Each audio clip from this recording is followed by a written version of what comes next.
Good afternoon. I trust you're doing well. I found something. Actually, I found a couple of things. This video is entitled Mind Blown 3-4 January 2026. Of course, the 4 January is just in there because the 3rd of January on the full moon calendars runs till 6 in the morning. This video consists out of 3 separate parts, and the first part's called Mind a Little Bit Blown. The second part is Mind Half Blown, and then the last section is Mind Fully Blown. We read from Acts 28 verse 11. And after 3 months we departed in a ship of Alexandria, which had wintered in the isle, whose sign was Castor and Pollux. Just keep note of the phrases in red. Okay, and here we are looking at Stellarium, and we are looking at the 3rd of January, 1 minute to 12. And you can see the moon and Jupiter and Castor and Pollux in conjunction. And then over here we are looking at the 4th of January, at 1 minute to 6 o'clock, so it's still the 3rd on the full moon calendars. And we can see that this sign is going down. Now, this is happening tonight. It's also a supermoon tonight. And another thing is, this sign only happens every 11.86 years.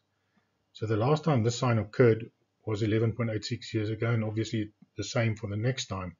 So it is a very rare occurrence. And I thought it is of significance because it is happening tonight. And as we've seen from the timeline, there's a confluence of data points all pointing to the 3rd of January full moon calendar, which runs till 6 in the morning on the 4th. Okay, and this next part half blew my mind. You can see here and after 3 months we departed in a ship, and we already saw Castor and Pollux. So here we are looking, you can see over here, 7 October. That is the Feast of Trumpets on the full moon calendar. In other words, the beginning of the year on the full moon calendar. It's the new year.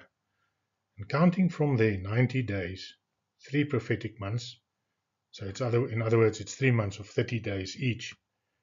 We get to the 3rd of January, and this is the evening on which the sign of Castor and Pollux will be happening. This blew my mind. This half blew my mind. It's exactly 3 months, and they were working according to prophetic months, 90 days. Amazing. And the next part totally blew my mind. Now, you'll recall from the previous video that I completed the Revelation 12 sign, which is just Jesus' age in years and days on both sides of the Revelation 12 sign, which is his birthday and the crucifixion. So that's the Revelation 12 sign completed. But then I thought, okay, what about his age in days?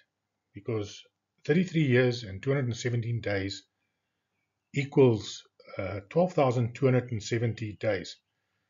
And I still knew that it had to be in connection with this sign over here, because of course this solar eclipse forms part of the other solar eclipse, which are 6 months, 6 weeks, 6 years, 6 months, 6 weeks, 6 days apart, and on which the first part of the abomination was given on the Feast of Tabernacles. And you wouldn't believe what I found. I don't believe it. It completely blew my mind. I'm actually amazed I can still speak. So the 8th of April in the year 2024 was the second solar eclipse of this sign. And it wasn't just a normal solar eclipse, it was Passover.